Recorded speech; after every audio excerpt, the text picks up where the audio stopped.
Hello again, AP World History students. Mr. Lassiter back with you. And in this video, we're going to be looking at Key Concept 2.2. This is part 2 of our Period 2 review. So let's go ahead and get started. I want to remind you that I do have a review packet linked in the description down below. So please take a look at that and fill it out as we go to help you study for this AP World History exam.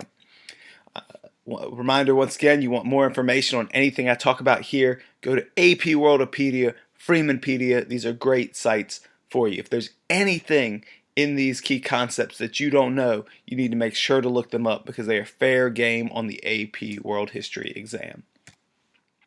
Let's go ahead and start with Key Concept 2.2. We're talking here about the development of states and empires in this time period. And the number and size of key states and empires in this time grew dramatically. And they did so by imposing political unity on areas where previously there had been competing states. That's what the key concepts tell us. Let's take a look at some of these empires. You should know the location and names of all the empires that we are going to look at here. So I want to start in Southwest Asia, and we really have the Persian Empire, but it comes in 3 iterations. The first is the Achaemenid Empire. This is the empire of Darius and Xerxes, the ones that fight Greece in the Greco-Persian Wars. This one you probably know the best. They set up a capital city at Persepolis, one that, again, you probably have talked a good deal about. There are a couple other iterations of this empire, though. The Parthian Empire, this shows the extent of that, and the Sassanid Empire, as you see it here. In East Asia, moving on over to China, we have 2 major empires that you need to know about in this time period. That is the Qin Empire, which unites China following the Warring States period, led by the Emperor Qin Shi Huangdi, the fascinating emperor who is memorialized in his great tomb with the terracotta warriors. But that empire was short-lived. Upon the death of Emperor Qin Shi Huangdi, there was not a strong heir, and so that empire quickly crumbles and is replaced by the Han Dynasty, which lasts roughly from 200 BCE to 200 CE, if you want some nice round dates there. In South Asia, there were 2 major empires. South Asia, notoriously difficult to unite under one empire. And the first to really do it was that Mauryan Empire, led by that famous man Ashoka. But the Mauryan Empire unites nearly all of what we would consider modern-day India, Pakistan, and Bangladesh. Later on, we see another iteration of an empire in South Asia, and that is the Gupta Empire. So again, make sure that you kind of keep these empires in your head, know their names, and kind of have a general idea of when they were around and where they are located. Now let's go on over to the Mediterranean region. A lot of different empires here that you need to know. The Phoenician Empire in the eastern Mediterranean. They had developed colonies pretty much all around the Mediterranean, especially in the western Mediterranean. And even though the eastern Phoenician Empire will fall, there will be an empire that develops in the western Mediterranean known as Carthage, which will be a rival to Rome in its early years. In Greece, we have the Greek city-states, and those city-states, especially Athens and Sparta, develop very powerful influences over certain regions. Athens and its Delian League and its Athenian Empire is noteworthy in this regard. After Greece declines in warfare, we see around the year 323 BCE, Alexander the Great established the Hellenistic Empire. After his death, it will break into successor states. But the spread of Greek culture with Alexander's empire is going to continue to remain important from about 300 BCE all the way through the Roman Empire and on. We're going to see Greek influences much further, as we saw in our previous key concept. A lot of syncretic culture just developing because of the spread of Alexander's empire. Probably the most famous of all of these, of course, is the Roman Empire, set again in the Mediterranean region. Rome united the entirety of the Mediterranean. This is the height of Rome's expansion in the year 117 AD. It stretched all the way from Britain in the north to North Africa in the south, from the Iberian Peninsula all the way to the Parthian Empire. Of course, we have empires outside of Afro-Eurasia that you need to know about. In Mesoamerica, you see here the Mayan city-states, but there was also uh, the uh, the civilization of Teotihuacan that you should be familiar with. And in South America, the Moche civilization. Now, in North America, there are a couple other places you should know about, and we say from Chaco to Cahokia, so kind of have an idea of where those are located, although I did not put a picture in here, I apologize. Now, empires and states that developed. We'll be looking, while we might not go into detail about all of those empires and states I just mentioned, keep in mind that there are some that we spend more time on than others, some that we just have more information than others. And so these empires and states developed new techniques of imperial administration based in part on successes of earlier political forms. They had the benefit of looking and seeing what had worked previously, and then some of them also develop new innovations. So, in order to organize their subjects, rulers created administrative institutions in many regions. These included centralized governments and elaborate legal systems and bureaucracies. If we look in different regions of the world, for example, China, it's centralized under Qin Shi Huangdi, who you see pictured there on the far left. He standardized weights and measures. He built a defensive wall. He was a more legalist ruler, to making sure that he could centralize his rule and bring people under his charge. But even after Qin Shi Huangdi, under the Han Dynasty, they start Confucian civil service exams as a way of establishing a bureaucratic system, and government workers and bureaucrats kind of rise in stature in the Han Dynasty. In Persia, they used satraps to govern local regions. Again, this kind of bureaucratic system making an empire easier to govern as it grows larger. In Rome, they used regional governors, but they also developed more codified law systems like the 12 tables, which you see there in the third picture. And in South Asia, Ashoka, the leader of the Mauryan Empire, issued his edicts, which he had carved on pillars and placed throughout his empire. This would show kind of the power of government. It would establish a legal system, and it allowed just basically for better organization and more uniformity across an empire.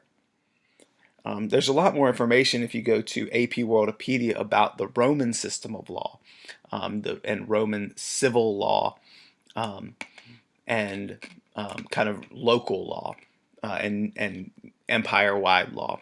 It's definitely worth a look and seeing how they maintained control of an empire that was so vast and contained so many different groups of people with different traditions. Now, imperial governments promoted trade and protected military power over larger areas in this time than they ever had before, and they had a variety of techniques to do so. So, one way that they were able to project their power, for example, was issuing currency. The Han Dynasty minted coins, the Roman Empire minted coins with the picture of the emperor on it, as you see here. Many empires used diplomacy to project their power. For example, the Han Dynasty formed alliances with people along their western border, and they established tributary states. Many empires established tributary states, including the Maurya and Gupta empires. Basically, those people would just agree to pay a certain price every year. Now, it could have been in food, it could have been in agricultural staples, it could have been in jewels or precious metals, and it could have been in labor or with people. So a lot of different ways to pay this tribute, but that was basically admitting that this other group had the empire might have had more power than you. Another thing that occurs is the development of supply lines. Supply lines make it much easier to project military power. For example, Alexander the Great developed very efficient supply lines from Macedonia and Greece to Turkey, all the way to his conquests in India. In some cases, it meant abandoning wheeled vehicles and only using beasts of burden to move goods. But establishing supply lines was extremely important. In the Roman Empire, they did this by building an elaborate system of roads across Europe, North Africa, and the Eastern Mediterranean. These roads made it much easier not only to move goods from place to place and trade and help the economy, but also to move a military from place to place very quickly if necessary to put down rebellions or to go fight on the frontiers. Another thing that was done was the building of fortifications, defensive walls. So Hadrian's Wall, which you see pictured in the bottom right, and of course the Great Wall of China are perfect examples of this. And the last thing is raising armies. Sometimes this was done through conscription. Also in China, we see the development of the art of war by Sun Tzu that kind of looks at warfare in a more deliberate approach than just, sending an army out there to run at the other guys and stab them with swords. Looking further at this key concept, if we look at key concept 2.2, Roman numeral 3, we see that unique social and economic dimensions developed in imperial societies in Afro-Eurasia and the Americas. One thing that we see is that imperial cities served as centers of trade, public for performance of religious rituals, and political administration for states and empires. And what's this map that you see in front of you is from Freemanpedia. Again, some of the best visuals you're going to get are from Freemanpedia. So I want to make it very clear where I've gotten this image from. We have a lot of examples of imperial cities. For example, the city of Persepolis in Persia. Find it on the map here so you know where it's located. It was built as a ceremonial capital. It was Darius's capital, finished by his son Xerxes, where specific religious rituals, oftentimes dealing with Zoroastrianism, which was one of the main religions in Persia, these rituals were carried out to establish the kind of legitimacy of the ruler of the Persian Empire, the Achaemenid Empire at that time.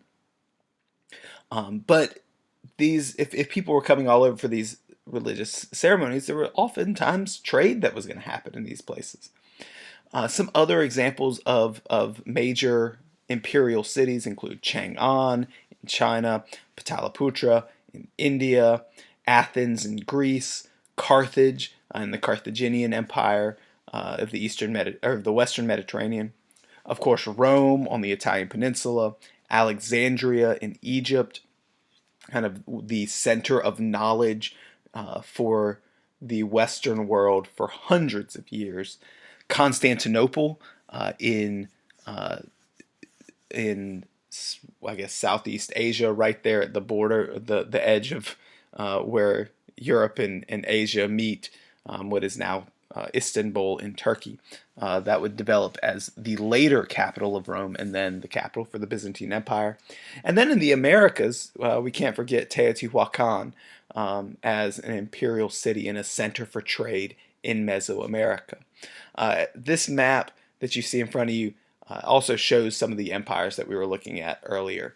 And we'll come back and look at it in a little bit again. Now, the social structures of empires that we see, again, we're thinking about unique social and economic dimensions. These empires usually had very defined social structures. They had very defined hierarchies. And that would include kind of everyone in their roles of society, whether it be cultivators or laborers, slaves, artisans, merchants, elites, what have you. Um, or it may have been divided, like in India, into caste groups. And this image here, of course, showing the caste system, or at least the major categories of the caste system in India. But hierarchies were certainly important for keeping order in these states and empires. Now, in states and empires, of course, you have to provide. There are a lot of ways to project your power over people, but you still have to provide for the people. And so there was a range of methods in which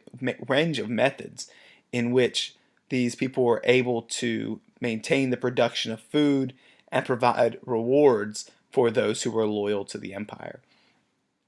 In some way that we see the methods of ensuring production and social hierarchy that you can write there in your chart are the use of corvée labor, or labor as a tax owed to the state, the use of slavery, as we see in Rome with capturing capturing people in areas that are conquered and bringing them back as slaves. We see tributes. We see peasant communities develop. And in some places, just peasant and household production will provide the production food needed in these empires. Of course, patriarchy is going to continue to shape gender and familial relations in all imperial societies of this time period. Patriarchy is not going away. We defined it in our Unit 1, our Time Period 1 Key Concept Review. So that is sticking around. Here again, an image showing filial piety, kind of the supremacy of the oldest male of the family unit in China. All right, our last part of this key concept deals with really difficulties that empires eventually face. We see the rise of empires in this time period, and we also start to see the decline of these empires. So it's kind of an easy rising action and falling action. At the start of this time period, we see empires beginning. At the end, we see kind of our earliest great empires decline. The Roman, the Han, the Persian, the Maurya, and Gupta empires all create political, cultural, and administrative difficulties that they eventually just cannot manage. It will eventually lead to their decline and collapse, and we will see successor empires or states develop. Through excessive mobilization of resources, governments generated social tensions. A lot of time we see it especially in Rome, and they basically created economic difficulties by concentrating too much wealth in the hands of elites. So you see kind of the rich getting richer and the poor getting poorer, and as that that distance between them starts to grow, there's a greater tension within the empire. You start to see more revolts, rebellions, and a general weakening of empires. We also see issues with security along frontiers, which puts pressure on empires to spend more money defending the empire, which then leaves less money to kind of support the infrastructure of empires and the ability to provide for its people. Some examples of this are seen in China with the Han Dynasty as they face challenges from Xiongnu nomads on their northern frontiers. Gupta India faced this with the White Huns, and the Romans faced this with Germanic invasions that came with migrations brought on by the migration of the Huns westward, which pushed groups like the Visigoths and Vandals, etc., into the Roman Empire and caused constant frontier assaults, which Rome just could not manage. All right, I know that was a lot, but that is our quick review of time period 2, key concept 2. I'll come back at you with one more video for time period 2 before we move on to time period 3. Again, if there's anything in these key concepts that you do not know, I highly recommend you take a look at it because it is fair game on the AP exam.